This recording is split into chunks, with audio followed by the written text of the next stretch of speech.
Good evening. It's Thursday, February 13th, 2025, and I'd like to welcome you to the meeting of the South Brunswick Board of Education and to call the meeting to order. Please stand for the Pledge of Allegiance. In accordance with this provision of this act, the board secretary has caused notice to this meeting 48 hours prior, including date, time, and location to be posted in the South Brunswick Public Library, the board office. It is filed with the township clerk. At this point, we used to have two public comments, one before and after the consent agenda, but we now have one, which is good. But I would like to make the recommendation that we move the public comments to after old and new business prior to the consent agenda so that the public has an opportunity to comment on any old business or new business that may come up, because it would be insightful, I think, for members of the board, if there is any new business to be discussed, to have the public comment on that new business to provide us with some insight. So I'd like to make that recommendation, or motion, excuse me, to move public comments to after new business. So you want to just move it without discussing it? No, I'm making a motion. Second. And this. So have old business that we've already discussed, that we've already had time to absorb as a board, and then have public comment, and then any new business, it's the first time we're hearing it. So we're not acting on it, we're not voting, or we get the public up for the new business, not the old business, because we'll be acting on the old business. So that was just my input. So what you're meaning to say is just allow new business to be out of the realm of public comments? Yes, until it becomes old, because to have old business, we'll discuss it. We'll hear, I'm sorry. Well, public comment. Discussion at that point until such time that new business is recognized to become a voting issue or a motion to be voted upon.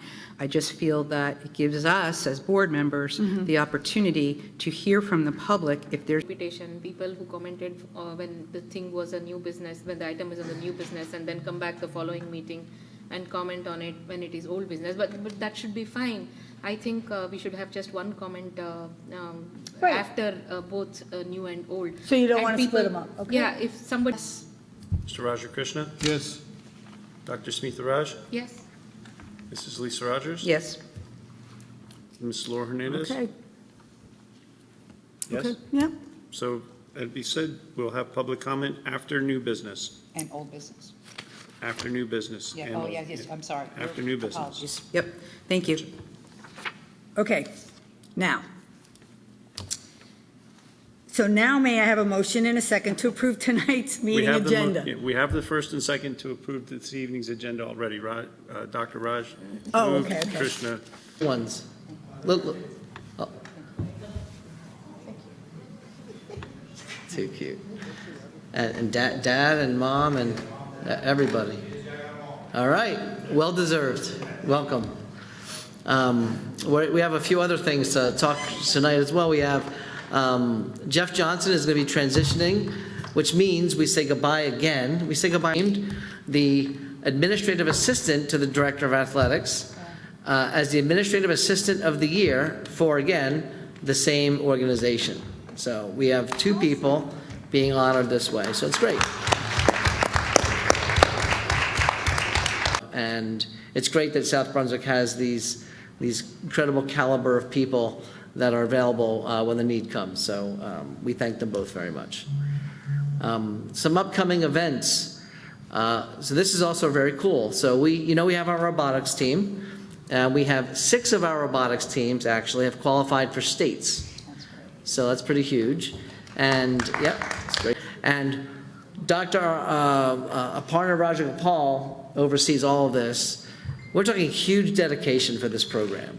This was a program that really received basically no funding for years and still run by these people who kept it. So as we expanded again this year.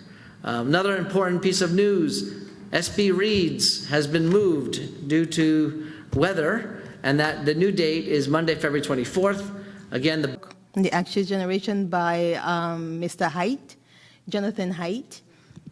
He talks about the negative impacts of smartphones and social media on children's mental health. So the district. A quick shout out to our two local newspaper program. We have the Tap and Patch. And when we reached out to them to help share this information, they just jumped right on it, both of them. And they're always happy to do that for us. So they are really good partners. Also have a Teacher of the Year contest. So I'm going to go through those in order, but first I just want to give a shout out to a few individuals who helped behind the scenes and organize this. And so at central office we had Mrs. Marianne Murphy, we had Miss Lourdes Amado Luis, from VFW, Bob Kelly, the high school, Justin Negerval, Jeff Johnson, and then our middle school writing teachers, our high school social studies teachers who really partnered with us to make this happen. So first, I'm going to start with Patriots Pen Contest. Patriots Pen Contest is a 6 to 8 contest. Each year, they offer this to students. It's a 300 to 400 word essay where you're responding to some patriotic theme. So that theme this year was My Voice in America's Democracy. We had a number of students participate, and one of our students, a Crossroads South student, earned the distinction of getting past the district level. So at this point, middle school, if you're a middle school person, it's all about the team. This is an Alpha student. Mrs. Christina Rapp is her teacher, and so at this point, I'm going to call this student to come up and read her essay, and that is Tasneem Manviwala.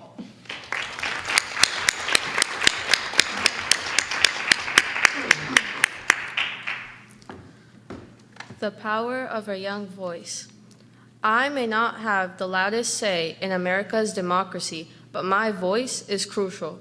While I'm away, I stay aware and informed, which means that I can also voice my opinions towards the views of classmates, teachers, or even family members.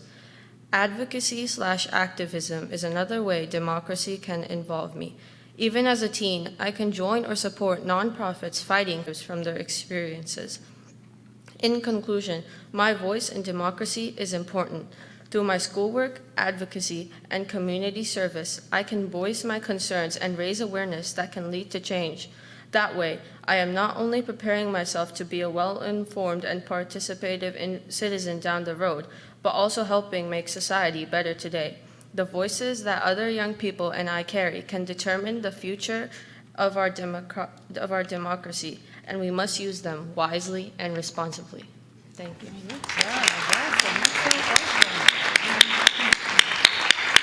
So at this point, I'm going to call Mrs. Laura Hernandez, who is our president, to present certificates.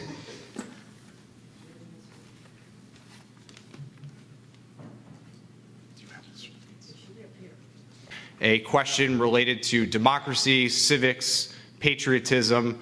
The question this year is, or was, I should say, is America today our forefathers' vision?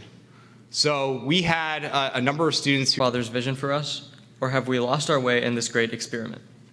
This debate can be met with a number of diverse responses.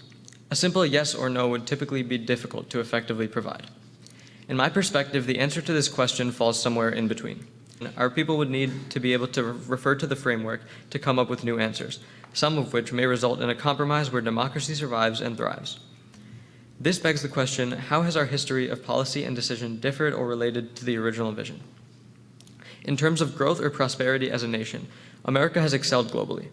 Our nation consists of action and influence, allowing us to take control in many situations. We have prevented and ended conflicts by standing for what we believe in and supporting the growth of democracy across the globe. As a nation, it is undeniable that we have been better off as time has progressed. Over the years, to address many questions brought forth by new generations, we have referred to the intelligent thinking of the Founding Fathers.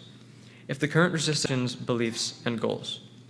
Our democratic society is constantly challenged with new questions and beliefs. We were once able to speak and debate from a place of empathy and respect, but political discourse has devastatingly polarized us. This has taken us out of alignment with our nation's original vision. Political discourse used to hold the benefit of uplifting others and bringing our society to operate better for everyone. But in recent times, the polarization in the country is very strong and remains on the right path based on values and principles maintained by the people throughout our history.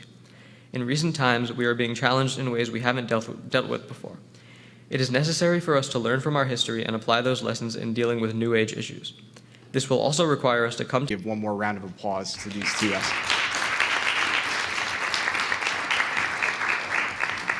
So we have one other individual to recognize tonight, and this individual is a teacher at South Brunswick High School.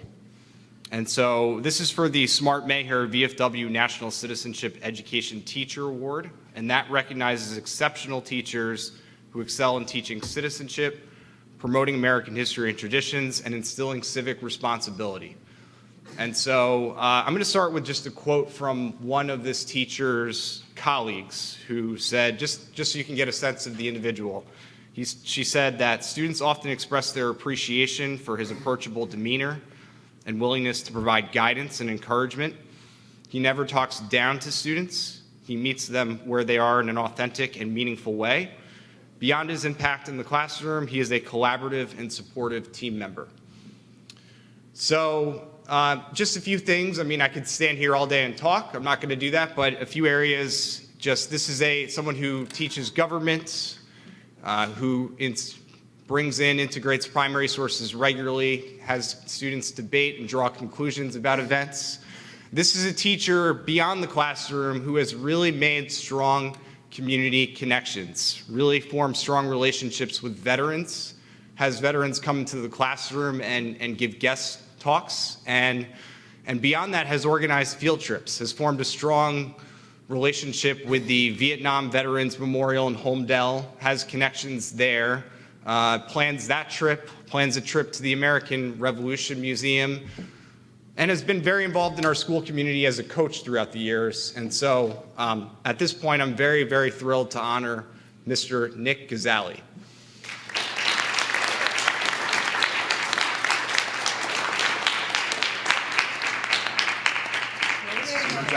Good job. Yeah, congratulations. Great job. Great job. Thank you. Great job. Thank you, everyone. I appreciate it. All right, at this point, I'm going to turn it over to Board President Laura Hernandez. Well, that's so exciting. I know a lot of you guys know that I'm an educator, but my double major at college was American Studies. So, and it was a social studies teacher that just said, wow, this stuff is awesome. This is so cool. And to see that we have one that shines is an amazing thing. And to see our kids that are so excited, that's great. And I just wanted to comment on something Dr. Raj said. When she looked at the awards, she went, Laura, that was my son's favorite teacher. So same thing too, Ms. Rogers. See, so we have kids that are going out and beyond, and you're leaving your mark, and that is awesome. So thank you for blessing our kids. And guys, our kids, thank you so much for becoming amazing citizens and carrying on what we do here in America. So thank you very much. Great job. Okay, our next line of business is to have our annual Code of Ethics training. Yay. Okay. So this is riveting. Yeah, I was just going to say, oh yeah, that's right, okay. I need the three little ones need to stay. Yeah, that's right. This is so exciting. So exciting. But yes, we're going to take a quick break just so you guys can go. I forgot about it. That's okay. You get a hang of it. It takes a few meetings. Yeah. Oh, so I don't even need my laptop. Thank you. This is awesome. Let me know when you guys are ready. All right, just give it a minute. Let them leave.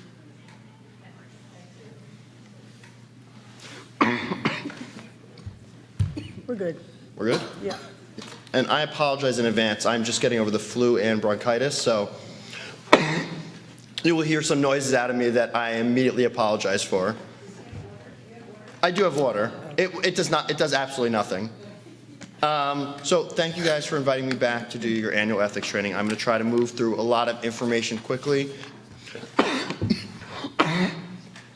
For those that remember, there's a lot of audience participation here on the board. We're going to get through a lot of hypos. I'm going to do my best to trick you / embarrass you. So with that, here's a little agenda. We'll go through the Act, the Code of Ethics, then lots of hypos.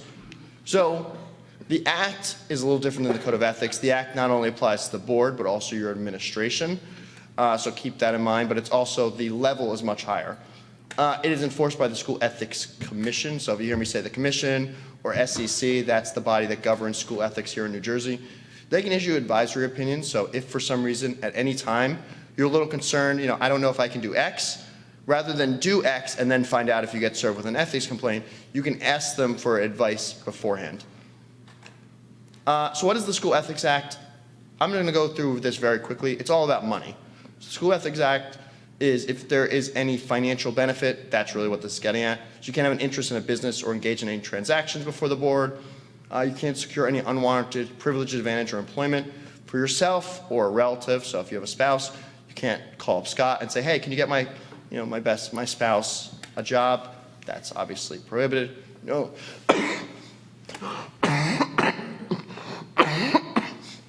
No direct or indirect financial involvement.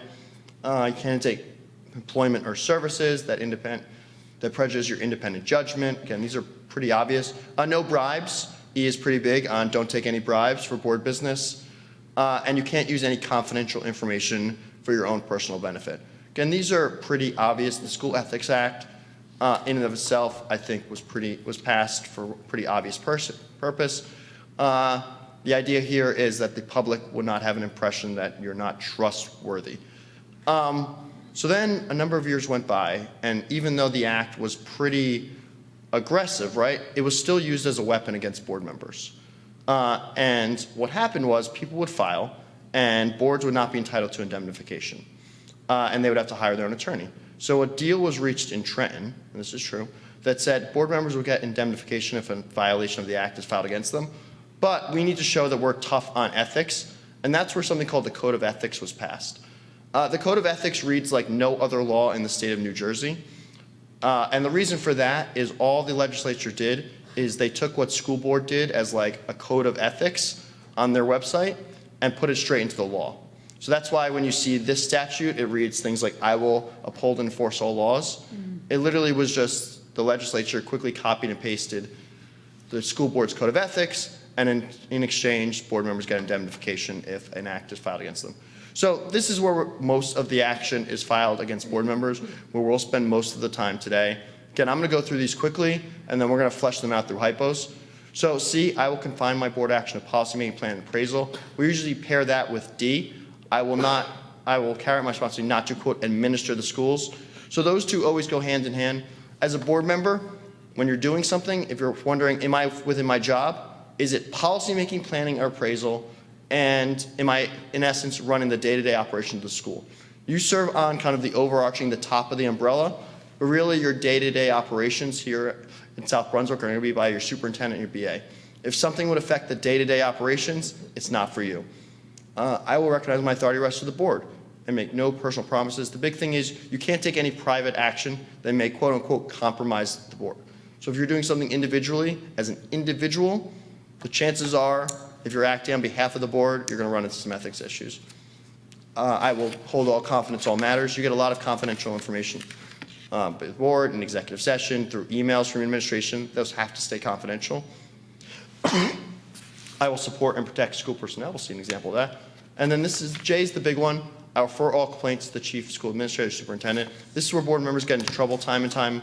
Parents come to you, they know you're on the board and they have an issue, and they come to you and think that you can solve that problem. Your only responsibility under the Code of Ethics is you either A, tell them to go speak to the superintendent, or B, you then take that message and bring it straight to the superintendent, and then you back away. So again, key takeaways here, again, conflict of interest, don't use your position in an unwarranted way, and of course, again, don't take bribes. So let's get to some quick regulation updates. There was some confusion regarding when does a board member become a board member. So specifically, board members would be elected but not sworn in, and then people tried filing ethics complaints against them. The good news is now it's clear you're not a board member until you're actually sworn in. So, if you're in the process of being elected, get all the unethical behavior out of the way in the beginning and then be sworn in. Training, for some reason, I think they thought it might have been a good idea, if anyone's seen some crazy board meetings of late, that new board members need their training within 90 days rather than a year. And then, again, advisory opinions, which I think are very helpful. They've made clear that now the board attorney can file on behalf of a board member. Now we get to the fun part. So again, a lot of hypos here. I'm going to try to go through quickly. They're, in many cases, meant to trick you, and most importantly, they're based on real cases. So the one thing that is incredibly confusing, if you remember this in the past, is thumbs up is no and thumbs down is yes. So the easiest way to think of this is, if you think the board member acted ethically, give me a thumbs up. If you think the board member acted unethically, thumbs down. And again, most of these are well-intentioned board members that kind of go beyond their role. So let's talk about conflicts of interest. So the board has made known that it'll be purchasing an ID scanning system to verify the identities of visitors to the school. A security vendor reached out to a board member and offers to take them out to lunch to learn more about the software. The board member declines the invitation and instead responds by telling the vendor how he envisioned the scanning system we use in the schools. What do we think? Give everyone a minute. Okay. So here we have a violation. So the good thing is the board member said, I'm not going to lunch with you. Again, please don't take bribes. But again, here the vendor hasn't even been selected. And two, the board member is sharing their personal views, right? That may not be the views of the board or the administration. And so again, if it was at a board committee, that might be a little different. But here, that's, again, taking a step one too far. Okay, great example here. A school recently finished renovating and painting its gym. A school board member noticed that the school did not use all its paint it purchased for the gym. Believing the paint will otherwise go to waste, the board member takes a few unused paint cans home for a home project. Yeah, nice and easy one here. So we get this question time and time again, can a board member put in for unused school supplies? The answer is yes and no. So you can do so as if any other citizen would be able to, but just keep in mind that, again, you as a board member have access to information. If you utilize that information in any way that gives you an advantage, you could get with an ethics violation. So, but again, pretty straightforward. Okay, let's talk about the parent complaints, because this is the one that board members get the most frustrated with. A middle school parent frustrated that their son did not play more during the recent football game approaches a board member to complain about a football coach. Shocking. The coach and the board member are friends, since their children are in the same soccer league. The member mentions the parent's complaint to the coach. What do we think? No. So, again, same thing. Even the most innocuous complaints are not for you to get involved in. You may think you're just acting as a friend, but I've had this time and time again with board members where they think they're friendly with the staff member, their child had them, they know them for years, and they view that staff member as a friend. The staff member will view you as a board member, who view you as someone who votes on their collective bargaining agreement, their salary, and the like, and all they have to do is say something to the union will file on behalf of them. Okay, my favorite example, because this is the one that absolutely drives board members most insane. Here we have two students get into a fight. The teacher who tried to break up the fight was hit by one of the students. At the next board meeting, a resolution for a long-term suspension was approved. Not surprisingly, the fight is talked about throughout the community, and everyone's talking about this. While in the grocery store, a board member hears two parents discussing the fight. One of the parents incorrectly says the board took no action against the student. The board member corrects the parent. So what do you think? Everyone in the community is talking about this. Everyone knows what's going on. Yeah. The board member corrects the parent about what? That the board took no disciplinary action. So at the board meeting, remember, the board's approved a long-term suspension for the student. No, it's. And then the parents are saying basically the board did nothing. That's fuzzy. Was the resolution public? Yeah. Of course. The board meeting, it's public. Oh, at the next board Oh, the meeting. resolution was public? Long-term suspension. But it's public, but remember, you don't put student names attached to resolutions. Right, yeah, then no. that's Then no, because it's no, not. you can't, no, it's not public. Yeah, so this is the thing that drives boards crazy. So this is a violation. can't do it. So even though everyone may know, and even though everyone knows the student that you suspended is that student, again, it's still confidential and you can't talk about it. Now, that doesn't mean a board can do nothing, right? So we get these instances all the time where an incident happens in the school. You may not be able to talk about the students, But certainly you can release a statement about your general process, you know, why X is wrong, right? Sometimes there's an incident regarding race. You can release something that says we condemn, disparaging comments, things like that. Insert your protected class. You just can't say, and we suspended that student, and in this instance, here's how we handled it. That is still protected confidential information, even if the community, as happens sometimes, they get it wrong. During executive session, the board discusses potentially buying property to build a pickleball court. Nice. Pickleball is all the rage these days. A board member reached out to a close friend who was a real estate agent to discuss the value of the land and whether it would be a good purchase by the board. That's a big no. Yeah. Obsession. Yeah, so this one's pretty clear again. You as board get confidential information. You can't take that private action because who knows, that real estate broker may say, oh, that land's for sale? I had no idea. Okay, let's talk about external communications. Here we have a board member writing an op-ed endorsing 4 candidates and advocating against 1 candidate. The board member inserts the following disclaimer. The author is writing this endorsement on his own personal behalf. His opinions are his own. You're going to be shocked which of the 5 people, the 4 that endorsed and the 1 that endorsed against, filed an ethics complaint against this board member. So, shockingly in this case, the one advocating against lost, filed an ethics complaint. I just already skipped ahead. So the endorsement here is the author is writing the endorsement on his own personal behalf. His opinions are own. So this is, I always like to bring up, certainly we do not recommend op-eds because they are rife with potential issues. But the School Ethics Commission, this is where I bring up, if you are going to write something, you have to be crystal clear that the views are your own and they are not those on behalf of the board, in order to ensure the public isn't confused that you're talking on behalf of the board. The other thing, here's a nice disclaimer, by the way, if there's only 1 that has been legally approved and adopted. If you're going to do it also, again, we don't recommend it, it's got to be honest, it's got to be truthful, and it can't compromise the board, which makes, again, writing your own personal opinion just rife with potential issues. But if you're going to, you have to put this very clean endorsement. Okay, social media posts. A board member shares an article on her personal Facebook page regarding the appointment of a new commissioner of education. Above the article, the board member includes the thumbs down emoji. No other language is included. It's okay. That's fine. It's on their own page. First amendment. What do you think? First amendment. No disclaimer. So this is okay. The reason I like to bring up this case is you can make fun of Trenton as much as you'd like. I have done it on many occasions. So as long as you're not commenting on something before the board, but you're commenting on legislation, the Commissioner of Education, that is all fair game. And you don't have to put any disclaimers. You don't lose your First Amendment rights to comment on things happening in Trenton or Washington. Yeah, I'd be up on ethics directions. Here we have a board member post on his personal Facebook page that, in his opinion, as an individual, not as a board member, that the district would be better off if the superintendent was not destroying student dreams and burning their futures, which I think we can all agree.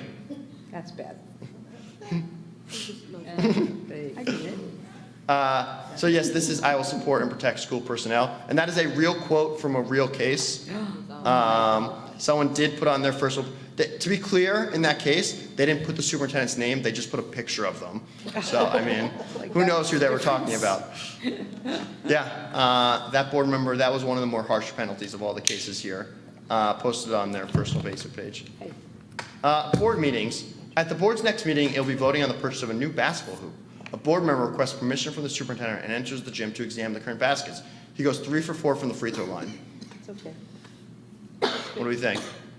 That's okay. Yeah, so this is fine. You could be, if you were a JV superstar and you want to go test out the baskets. The key here in this hypo, the board will be voting on it at its next meeting. So if the board wasn't voting, if there was nothing before the board, and a board member just independently wanted to go explore the school, not okay.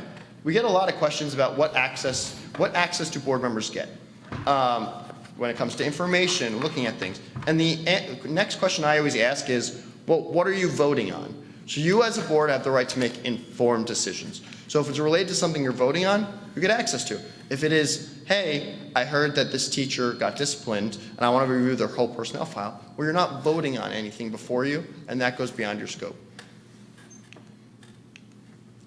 So, while entering the building to examine the basketball hoops, the board member can't believe how easy it was for him to just walk right in the gym unattended. Believing this is a security risk, he immediately emails the building principal to make sure the doors are locked and provide additional security to the gym. What do we think? Yeah, so, again, well-intentioned board member here, but again, if you think there's a problem, you can't go to staff, right? Even your principals who run buildings, they're in a union that you approve their contracts and the like, and they will view you not as a concerned citizen, concerned parent, but as a board member. And more importantly, your superintendent may have a different vision for how the problem can be solved. So again, issue comes up, bring it to the superintendent's attention, let the superintendent handle it. And with that, I thank you very much for going through and hearing me kind of cough. Does anyone have any questions before I step down? Does anybody have any questions? Any questions over here? Any questions? Yeah, we're all good. Well, then, thank you very much. Well, Again, I thank appreciate you. you inviting me back. Hopefully you enjoyed it. Thanks, Dave. Okay. Next order of business is our board committee and liaison reports. I'm going to look to Ms. Khan for policy. Policy Committee met prior to this board meeting, and I'll have an update at the next meeting. Okay, great, thanks. Ms. Rogers, Finance? So the Finance Committee met on January 28th. Present were myself, Ms. Khan, Mr. Soni, Ms. Hernandez, Mr. Pawlowski, and Mr. Federer. The topics of conversation, which will be posted on the board portal, was to review the budget calendar, which the board members have received during the December 19th board meeting. We've also reviewed the current status, and on that night, we had a discussion obviously around the current budget. We reviewed the appropriations and use of unassigned fund balance to offset expenses in Fund 11. We discussed the overall program costs around healthcare, salaries, transportation, buildings and grounds, special ed, and technology. Regarding the 25-26 budget, we discussed state aid and what the administration suggests we can expect this year, if we get anything, discussed the state formula, and came to the conclusion that no changes in the current formula were apparent, as Mr. Feder has said a few times, for the 25-26 school year. We then talked about the current political environment and the potential impact on our federal grants. We also, just to note that the state budget ETA is to be announced by the governor on February 25th. That's an ETA. Thank you. Thank you. Okay, Mr. Krishna, operations? Yeah, good evening. We had our business operation meeting on the 11th, and it was attended by myself, Ms. Lisa Rogers, Mr. Mike Mitchell, Ms. Laura Fernandez, Mr. Scott Feder, Mr. David Pawlowski, Ms. Kim Malloy, Mr. Brian Redfield, who's the Director of Buildings and Grounds, and Ms. Jill Ottington, Director of Transportation. The committee was provided insights to the McKenzie-Vinto rulings on displaced homeless students in the state of New Jersey and the impact the current budget has. We currently have processed about 24 displaced students this year and have 6 in our system currently. The major impact on our current budget is in transportation, as the district is responsible for busing these students to and from school during their displacement. We received the financial impact on our budget and ways in which the business office reallocated funds to address this impact. Discussing jointures and the ability for the transportation department to add students from other districts to routes to share cost. The largest obstacle to this shared service is the size of our township and the impact on routes time for students. The next point that was discussed was for the summer project. Finally, we reviewed summer projects, our roofing long-range plan, and Crossroads South's roofing issues due to solar and how to address the fix. We also discussed Monmouth Junction small roofing project and will provide a recommendation to the Finance Committee to move forward within the next few months. And that's it. Any questions on that? All right, good job. Education, Education hasn't met yet this year, so we'll be meeting next, before before the board next- meeting? Yeah. Okay, great, awesome. Okay, so what just happened at the beginning of the meeting, so let's jump over public comment first and go to any old business. All right, so one, we have an enrollment. So if you remember, we reached out to the township to ask them about the current building and what we might expect in homes. The first response we got was that we would have 25 new homes built by this July. Dave and I felt that was not accurate, so we did sit with the township, and they gave it to us. It was a mistake, an error. They understood, they fixed it, and let me just give you the numbers we have right now. So by this July, they do expect to have 200 homes potentially occupied. Those are all the ones behind 4 Executive Drive. That's off of Northumberland, I think. Yeah. So that's it. None of the other complexes will be built in time for this July. However, for next July, this means these are the ones that will be occupied at some point during school year next year. We are expecting about 735 units. So what does that mean? There's no exact answer to what that means, but 735 units will predict at about 125 students. So that's not horrendous yet for next year. It is the next year after that that we have serious concerns. So what we are going to do is you're going to be hearing from, we have 3 people co-chairing our work on looking at all this. That's Pete Ratine, Christina Vildosigi, and Rob Sears. They're chairing the committee that people are going to be reached out to, if not tomorrow or by early next week. And we have to look at what that means. And the best way to explain it is the one section of Northumberland Way has 1,700 potential units. That will produce more elementary students, most likely when it's in full build, than Brooks Crossing can handle. And they're all slated to go to Brooks Crossing now. So if you could just put that in your mind, we already have 500 plus kids at Brooks Crossing. We certainly can't handle 500 more at Brooks Crossing. That means we cannot keep our districting as it is. Whether we reconfigure or not is another question, but we know we're going to have to redistrict. What that means for people that are unfamiliar with the term, redistricting, currently there are lines drawn. If you live on this street and this house, you go to this elementary school and this middle school. That's what that means. Those lines are drawn. Those lines will have to be redrawn. And some people that currently live in a house that would go to Brooks Crossing, let's say, might need to go to Indian Fields or Monmouth Junction. And that will all be, so we have to redraw the lines. This is a very unpopular thing to have to do in a school district. However, you cannot absorb 3,100 new homes eventually without doing this. We do not believe we need to do this for next school year, but we do expect to be tight at certain points if this happens on time. That will be rough. When you budget, it's hard because you don't know exactly what it will mean. You don't know. Will all 700 of these homes be built by October, or will they really not start coming into fruition until the end of the school year? We don't have that information, and even the township can't really predict that with accuracy. They're doing their best to help us with this. So this is a warning of sorts to inform the board that at some point between the study we're going to be starting this year that will go into next year, I would highly guess we will be making a recommendation to the board for redistricting at a minimum. That is what I would expect for the 26-27 school year, not this coming September.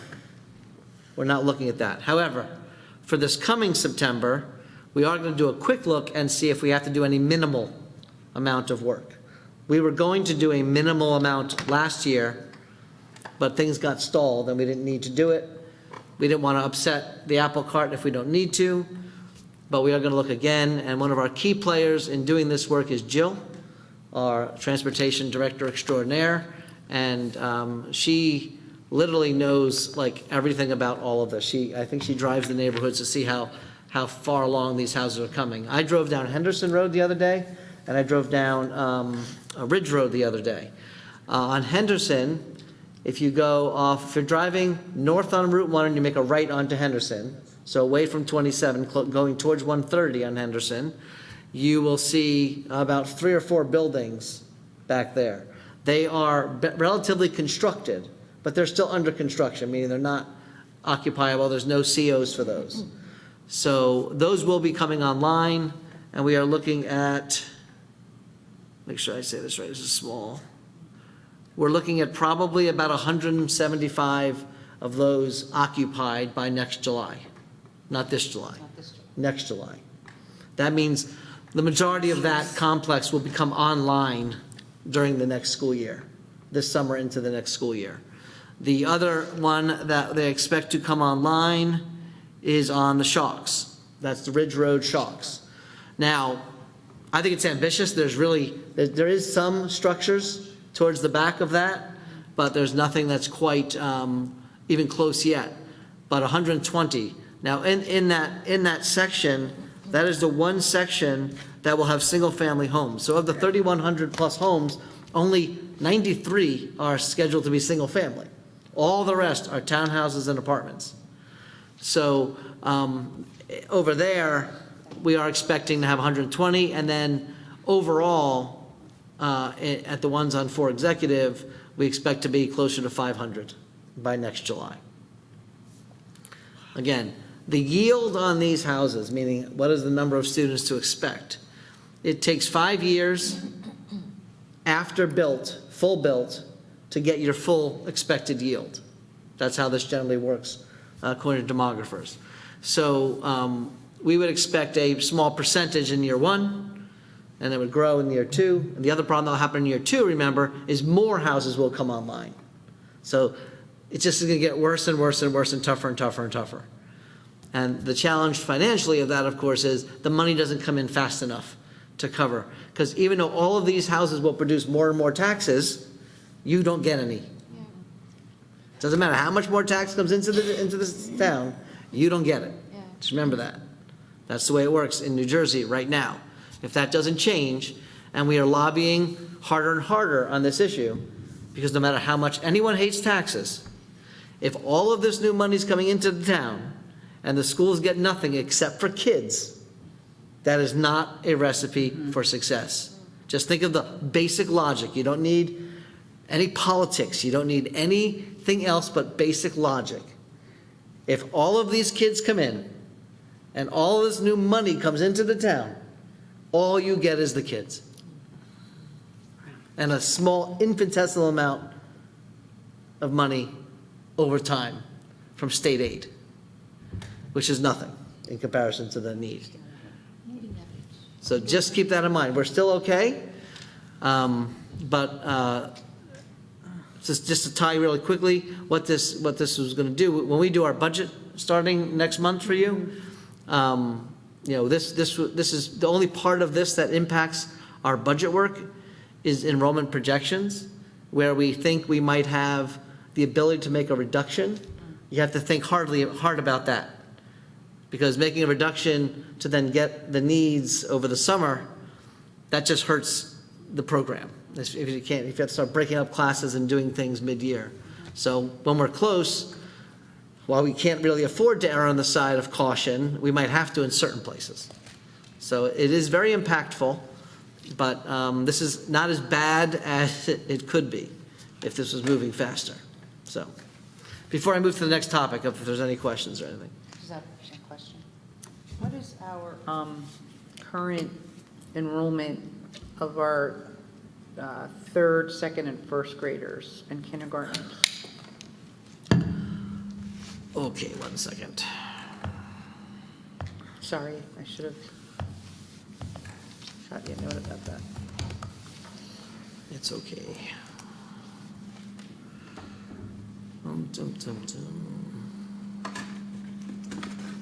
to do it this way. Sorry, it just takes a quick second. I want to give you the wrong answer. Sorry. Let's go from,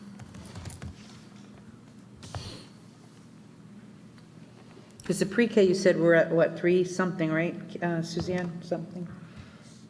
so I'll tell you now. Okay. So as of right now, as of December, I can give you as of December because I can't find the other January right now.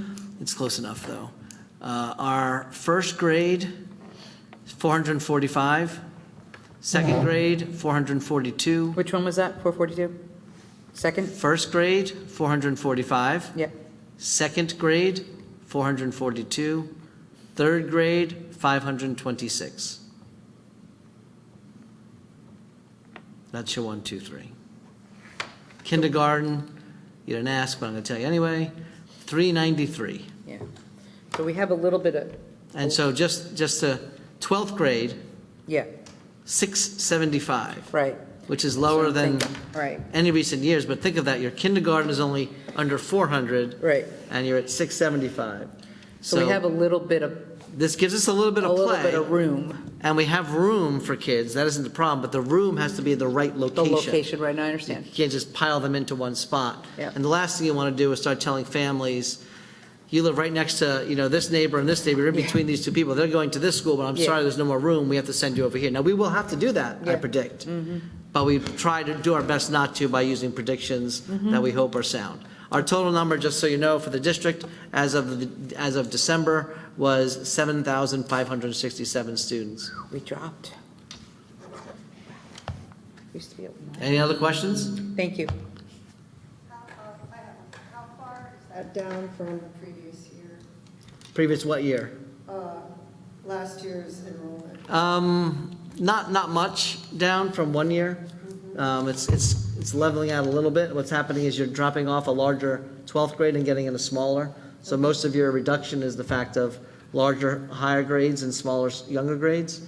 But we probably lost about 100 kids, I think 110 maybe the max, Okay. from one year to the next. Unfortunately, 110 kids in a 7,500 kid system doesn't have the financial savings impact Right. that you'd hope it would have. But then last year preschool also started, so there were more kids. So yeah, let me see. I don't think that included a preschool though. We keep them at a separate number. Ah, okay. So our preschool grows based upon our, what the state gives us for that. Right. Remember, preschool is 100% funded Funded by the state. by the state. So that's another whole issue. It's a positive for the district, but it's, And the numbers for the preschoolers, 3, 4, 3, and 4, they're about the 3-something number, right? yeah, what are we, 350, Suzanne? Just under, yeah. Just under 3 and 345? 4, it's about 350. Yeah, about 350. That's actually good news in a way. All right, folks? Yeah, that's small. Good? Good. Thank you. All right, I'll just go up there so I can look at the calendar as I'm talking. Reg?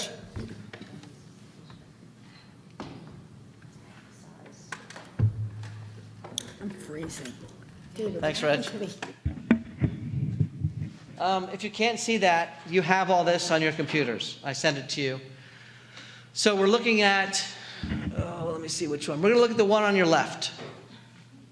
The calendar on your left is the calendar I sent you this afternoon. After doing some more legwork on the calendar, and we wanted to do a few things. The left is the calendar I'm proposing. The right was the one I sent you originally. The slight change is moving the spring break back to where it originally was, which is the week before Easter.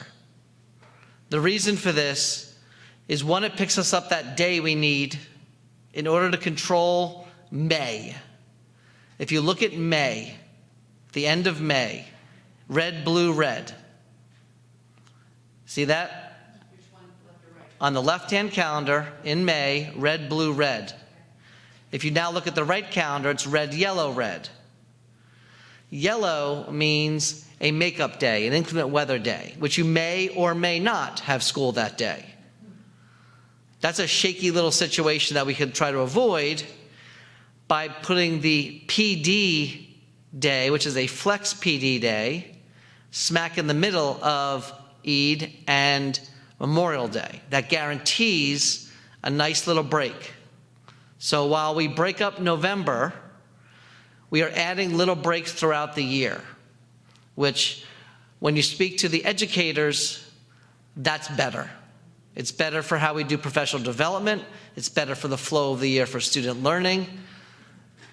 And for families that are, have gotten used to the November break, I get that that's nice. But if you look at this particular calendar, in September and October, we're already off for 4 days. It's a late starting year. We're already off for 2 days in September and 2 days in October. So adding another week off right then, just not a good way it's not a good flow. So each year you look at the calendar and you see how it looks and you see what's possible. We believe the right work for this particular year is to revert back to the half-day schedule for conferences. Some like it, some don't. It's a mix, but I will tell you, almost all these things are mixes. There's no obvious, wonderful choice. Everything is I like it, I can deal with it. I don't like it, I don't love it. That's the way it works. But the calendar on the left, either calendar, by the way, ends us on the 26th, period. That's not solvable. I went through that last meeting. That's not really solvable. So in this calendar on the left, which is the one I'd like to put through tonight as the calendar you adopt, I'm asking you to vote on that calendar on the left. That calendar is a solid calendar, and what I was able to do is I took both of the inclement weather days on the left-hand calendar and put them right after spring break. So if we don't need those days, we elongate spring break, including the Monday and Tuesday after the Easter holiday, which is a very nice thing if it plays out that way. So again, that's a stronger calendar on the left. The other strength of that calendar is that week off for next year aligns with all of our surrounding district spring breaks. Why that matters is because of our staff. Staff have children. And if they don't live in South Brunswick, they live in a neighboring town like West Windsor, East Brunswick, or North Brunswick, it's a problem that we could solve. So obviously all the people that live here, and their kids live here. So it's really about the staff and getting the day back, which allows us to solve May in a better way. So I've given you the rationale for all this already. You've had that time to look at it. There was no real change except what I just shared with you, and I gave you the rationale for that. So pretty much just want to, if any questions you'd like, or questions specifically about the use of the days here on this calendar. The left calendar, does Eid start on the 25th Which month? of May? No, Eid is the 27th, the Wednesday. It's a single day. Single day. The 25th is Memorial Day. Okay. So it's a wacky thing. We don't get to control when holidays, what days they fall on. Mhm. So that's why that happened in May.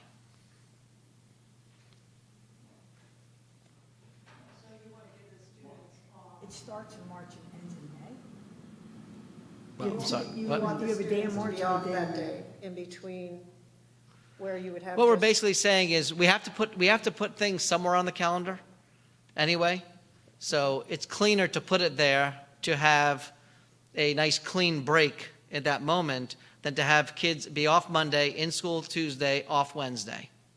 It's just cleaner to attach it that way. We do that normally we use it to do this with the inclement weather days. But because of this particular year, this is a cleaner way to do it and that allows us to use the inclement weather days closer to the spring break. Okay.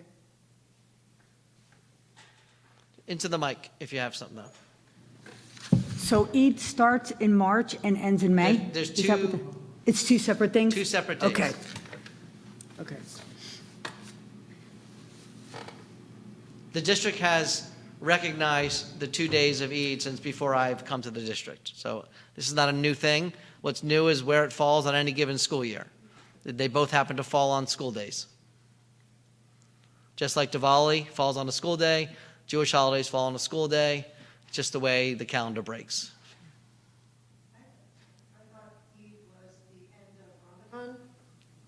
I'm just telling you, these are the 2 days of Eid. There's a day in March and a day in May.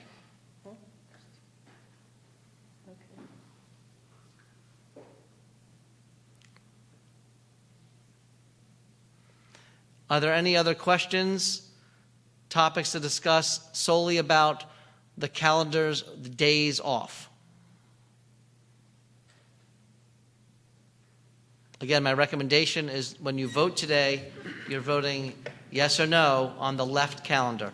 Reggie, could you do me a favor? Can you knock out the right-hand calendar? This is the calendar you'll be voting on.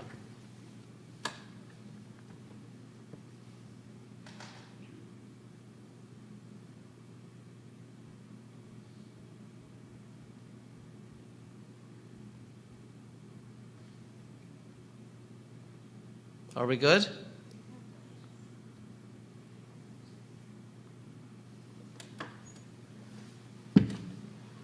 All right. Okay, anything else about the calendar? Okay, thank you. Thank you, Reggie.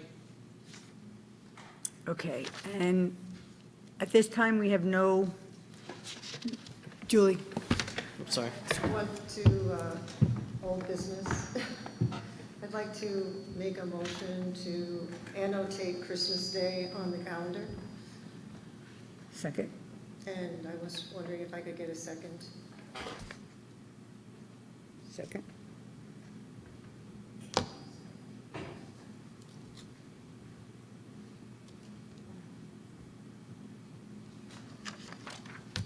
No second. There's no second? No discussion. To Okay. get it on or to discuss it? That's it, we move on. No second, we move on.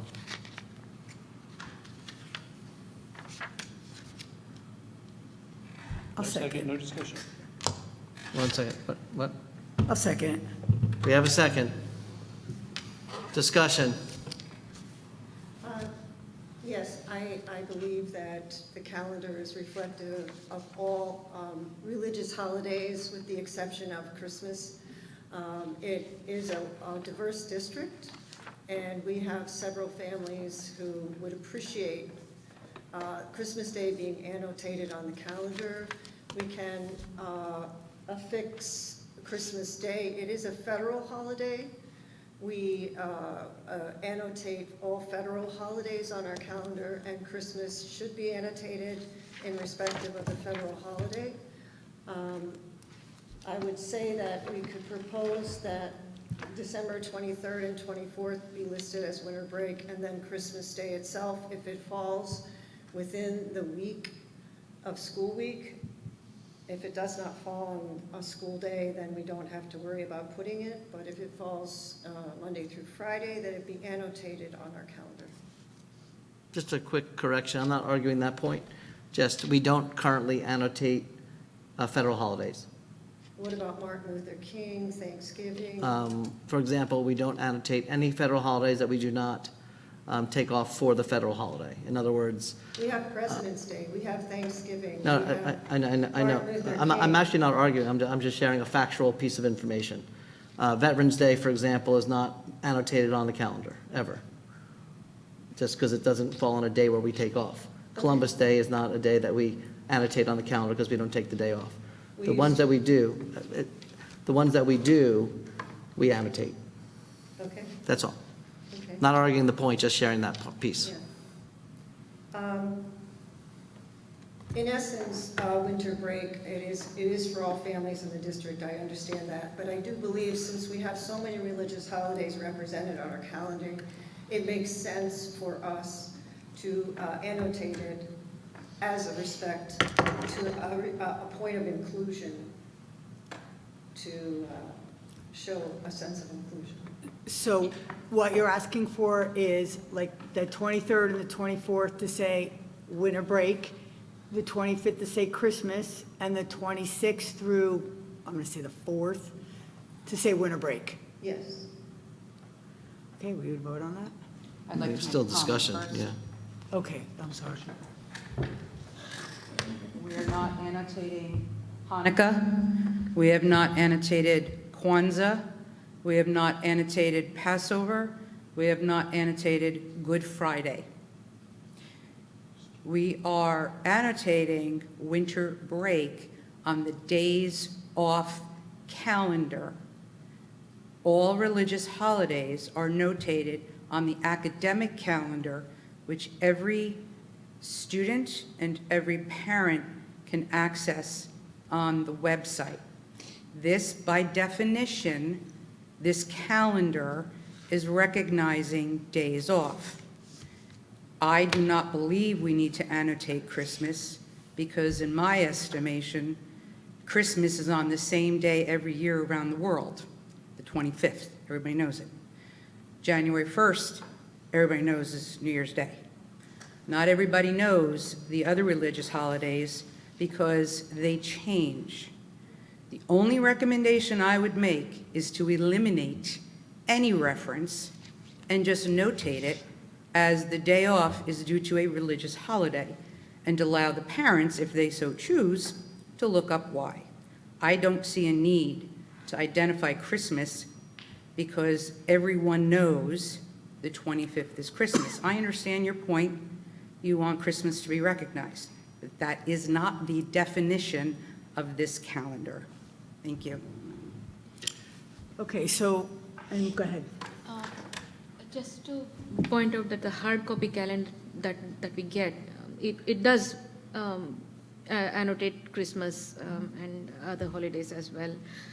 And I see this as a question of having a 365-day calendar, digital calendar, versus a calendar for the days when the school is open and closed.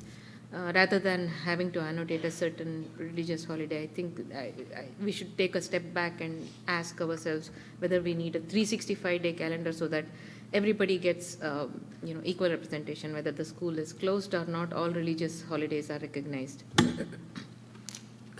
Any other comments? I really didn't hear what she said, so could you repeat it?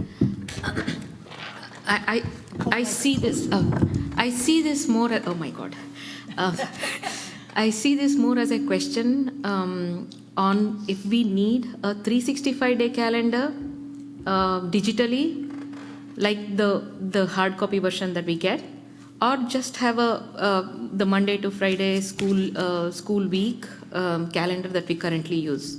So I see it as that the choice that we need to make is whether to have this or that. So just for clarification, we already have that. We have a digital calendar Yeah, we that do. has a 365-day calendar. We have a hard copy of the calendar. Hard copy Both too. of those do annotate Christmas, Christmas, for yes, example, as it well as does. other holidays. This is a school closure calendar. It is only addressing when we're open, when we're closed. Yep. And looking at other districts' calendars, which you can care about or not care about, their closure calendars do not annotate Christmas as well. I haven't seen a district that has their winter break at some other point. I'll make a recommendation, and of course, as part of the discussion, I would recommend saying exactly what I said last time. If we are talking about a school closure calendar, and we're going to add holidays, any holiday, that does not impact the school closure calendar, then I think we have to then change what we call a school closure calendar and add all the holidays regardless. Yeah. And that is a mess, my It is. opinion. It's a mess for putting out the purpose of the calendar. If we had nowhere that we were annotating other holidays, I would think of this differently. But however, and this is just my opinion, we do this already. We do annotate. The school district absolutely has two calendars that show Christmas. This is a calendar that addresses when we're closed and when we're open only. That's the reason it's not there. That's my input. Where do we post the calendar that annotates Christmas? It's right on the district website. You just go to the district website and look at calendars, and it's right there. It's always been there. And what is that calendar used for? That calendar puts all the other things that, so the one calendar we're talking about right now is a school closure calendar. I know. If you notice what's not on there, it says it doesn't have school board meetings on there. Right. It doesn't have a lot of information about what goes on in the school district. The digital calendar keeps everything. That annotates everything. Because What do because parents- this calendar is solely for school closure, it doesn't matter when the school board meeting is on this calendar. I'm telling you that most parents will use the school closure calendar to keep current on what's going on, because that's when they plan their holidays, they plan everything around that calendar, I'd like correct? to make a comment on that. So, excuse me, I'm I'm talking. not interrupting, I'm just saying I'd like to make a comment. Okay. So in that essence, we have all those other faiths represented on that closure calendar. I'm only asking that we annotate Christmas Day as a holiday. But just so you know, you don't have all the other holidays on that calendar. You don't. We have Eid, we have Passover, have we have Hanukkah. Yom Kippur and Rosh Hashanah. We don't have We Hanukkah. have Diwali, we have don't have Juneteenth. We don't have Passover. Excuse me, but we have all of those, but we have nothing to represent Christians in this district, and there are many.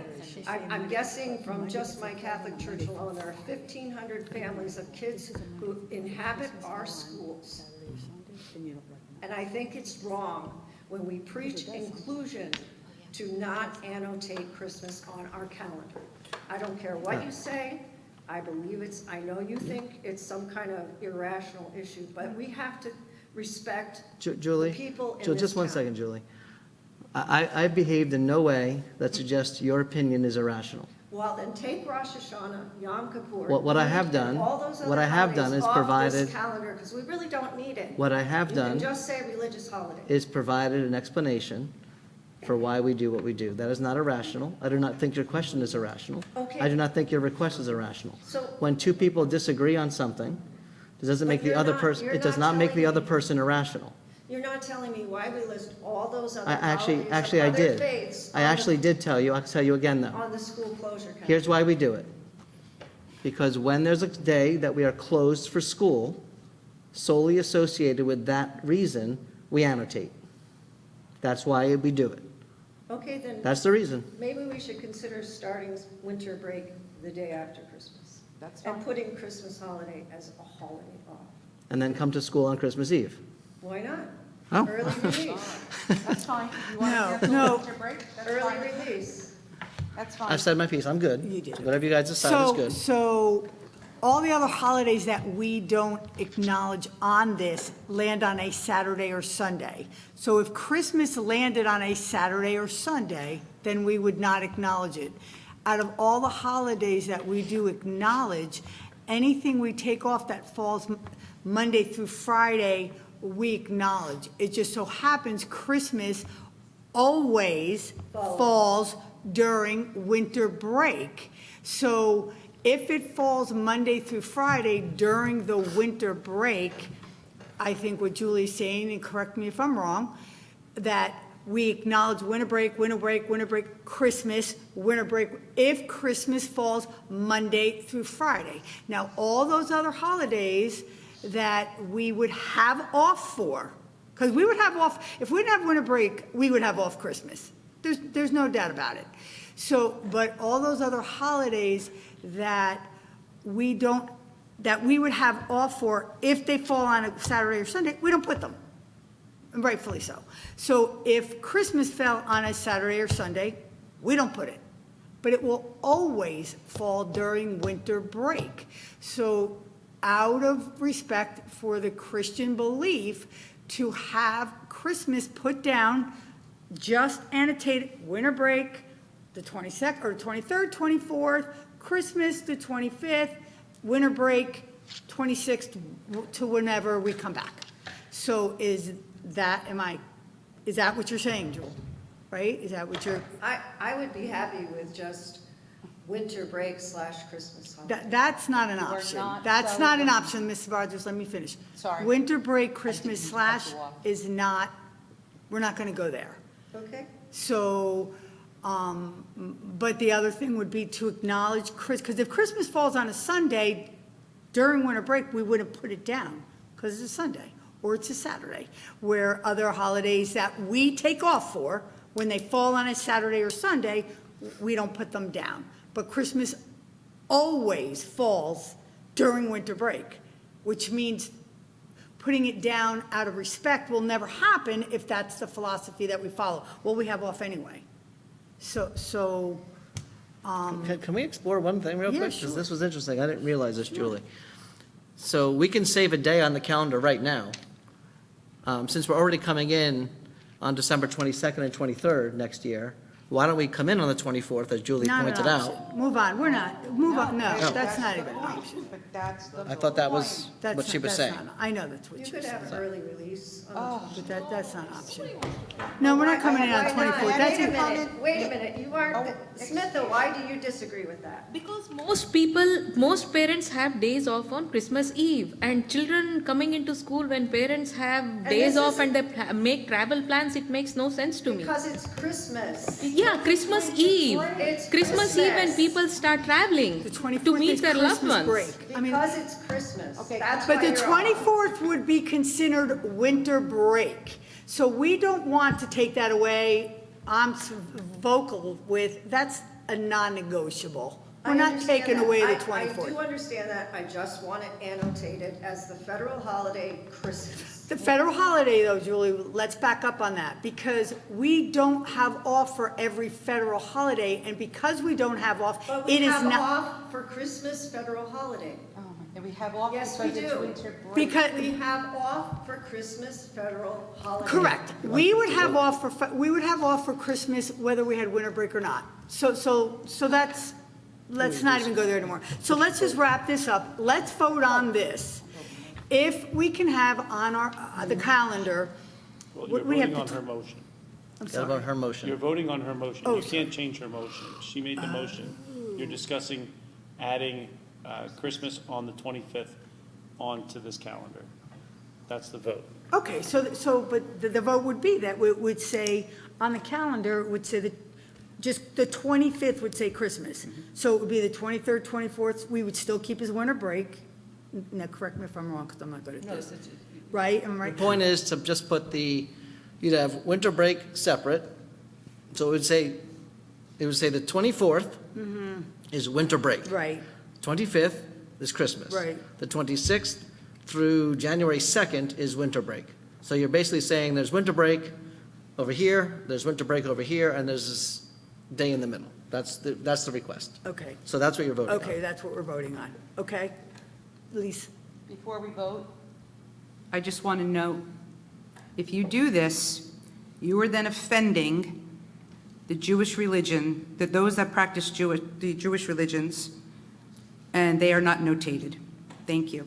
How are they offended when they have Yom Kippur and Rosh Hashanah Oh, my on the God. calendar? When? They How have, Do we have? okay, they have Passover, We don't have they off. have Hanukkah, So you don't put it on the calendar. so But we don't those- have off for those days, Lee. those are not being saying notated that. on the calendar. You guys should vote. And Okay. one more final comment. We are a public school system. We are not a private or religious school system. Yeah, but Excuse me, when you identify a religious holiday, for one, you must identify a religious holiday for all. Correct. That was my point. Then your vote, my dear, is only for Christmas, and that's inappropriate. Excuse me. Excuse me. Excuse me. I told you there's, the Jewish religion is posted, and I understand because of the day following, but it's posted nonetheless where people look at it, they see it, they react to it.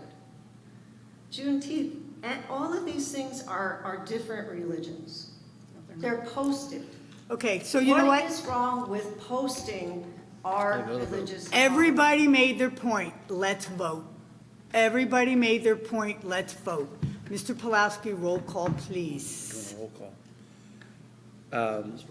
Yeah, so voting for Christmas on this calendar notated as Mr. Fetter, everybody explained.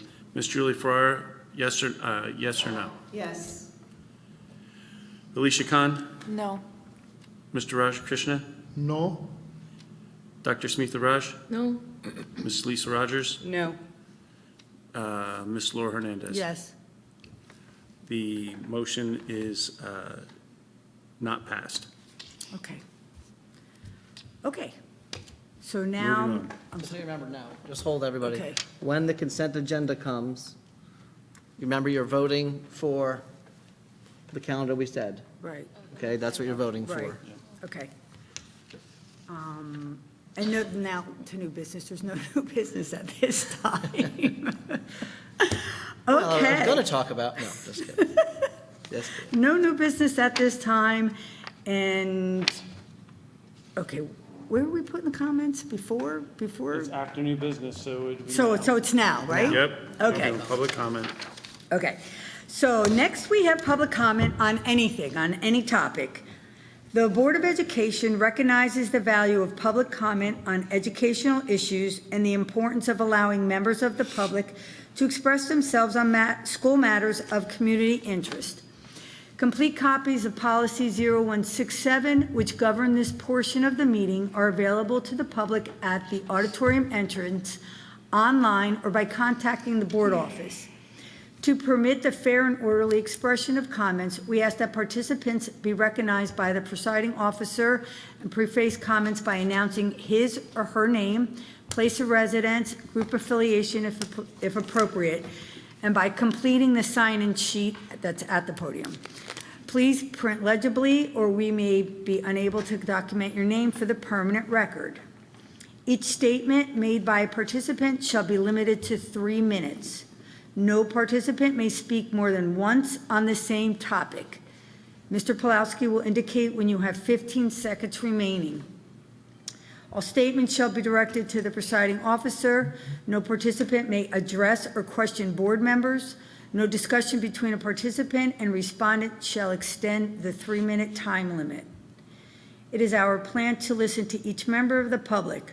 Once all questions and comments from all members of the public are made, the Board of Education may respond or respond via email in the most timely and efficient manner available. All questions and comments will be noted. Mr. Pulowski, has anybody pre-registered? We have no pre-registrations. Okay. Is there anyone in the audience who wish to make a public comment? Oh, you're right there. You like flew.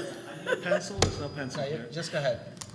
Shall we just go? Yeah, go ahead. All Just right. state your name, though, please state My your name is Albert Lipovsky. I live in North Brunswick, New Jersey.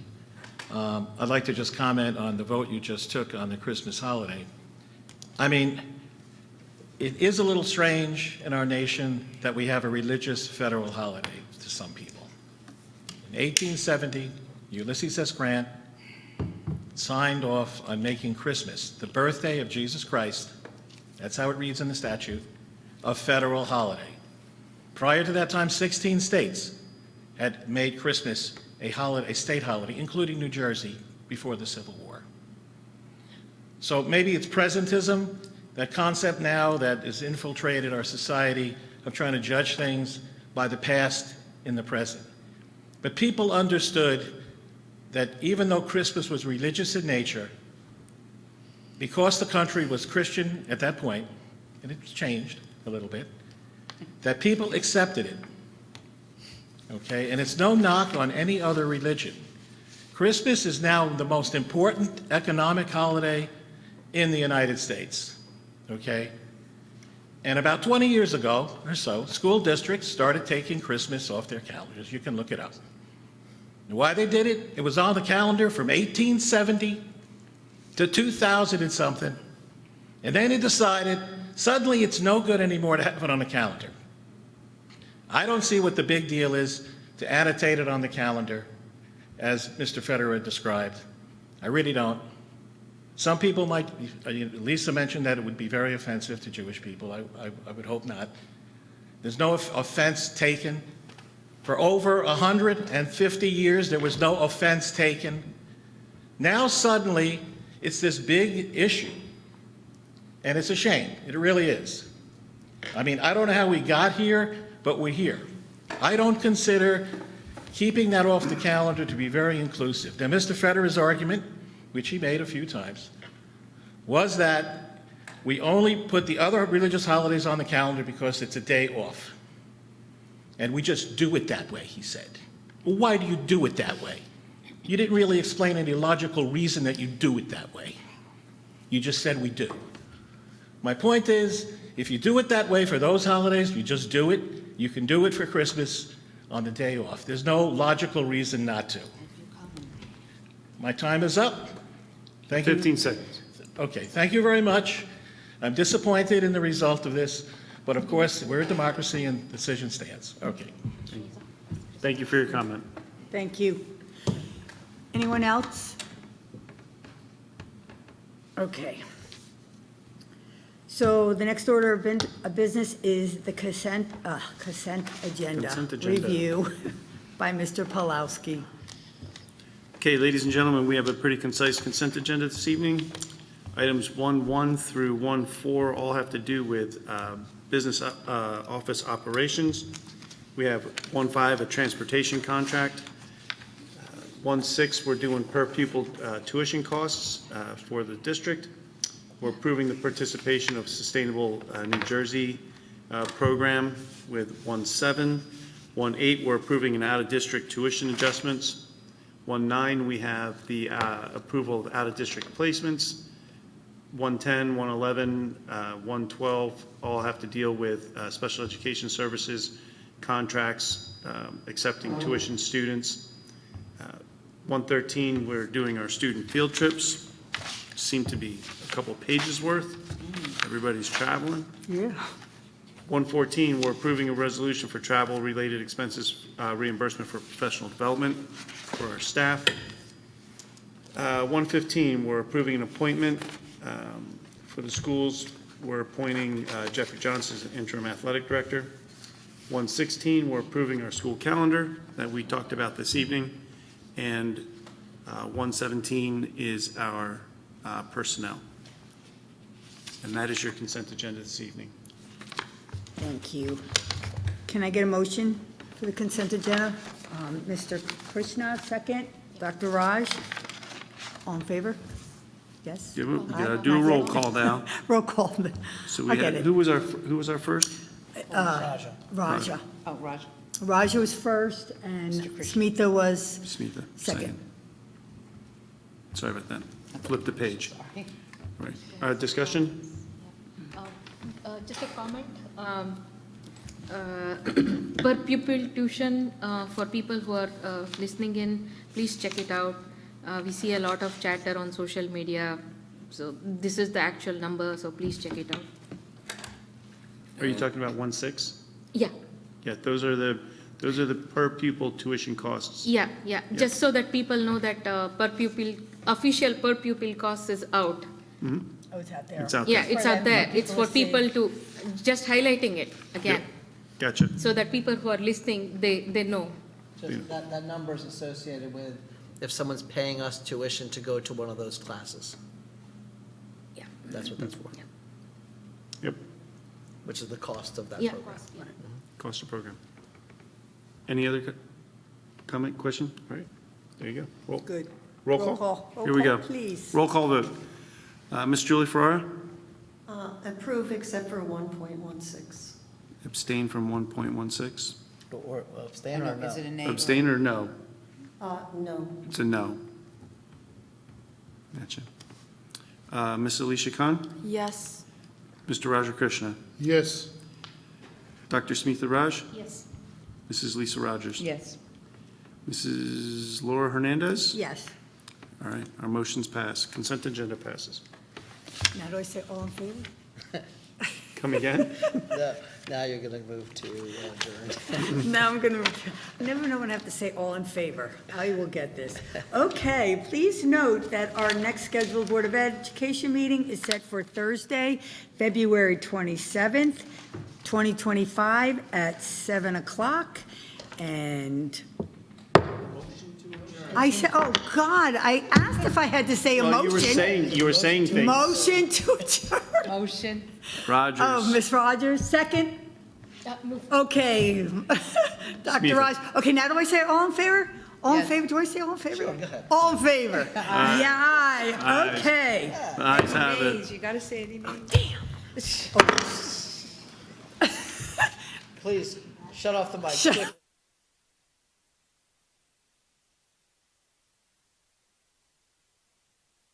No.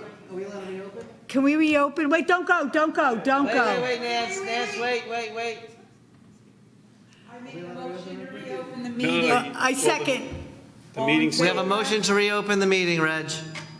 Just keep the recording going. I make a motion to reopen the meeting? So I'd like to just say, at what you voted on just now, Yeah. we have to get used to this new change in the way we do things See here, how far you Nance. messed up too. Nancy Duco Sweeney has been waiting patiently in the audience. You just approved Nancy Duco Sweeney to be the new assistant principal at South Brunswick High School. Now, come on up, Nancy. Wait, come all the way up. You gotta come up. Now, I know Nancy prepared a long speech. Nance, keep it under 20 minutes. Thank you very much. I'm extremely proud of our school district. Thank you all very much. I'm really excited about this opportunity. So thank you. Congratulations. Yeah, congratulations. And just so you know, so Nancy has been a dean, teacher in the high school. She embodies the spirit of that high school. A true student advocate. And don't get in her way if she's trying to protect the kids' interests. I'm certainly not. She might not be gigantic, but she's tough. I love it. Love it. So congratulations, Nancy. Well-deserved, well-earned. Welcome aboard. Thank you. Okay. Okay. No, you Motion already to had adjourn. you already I already adjourned. had it? Don't I have to? All right, cut, Reggie, you're done. Lights off, South Brunswick. Have a good night.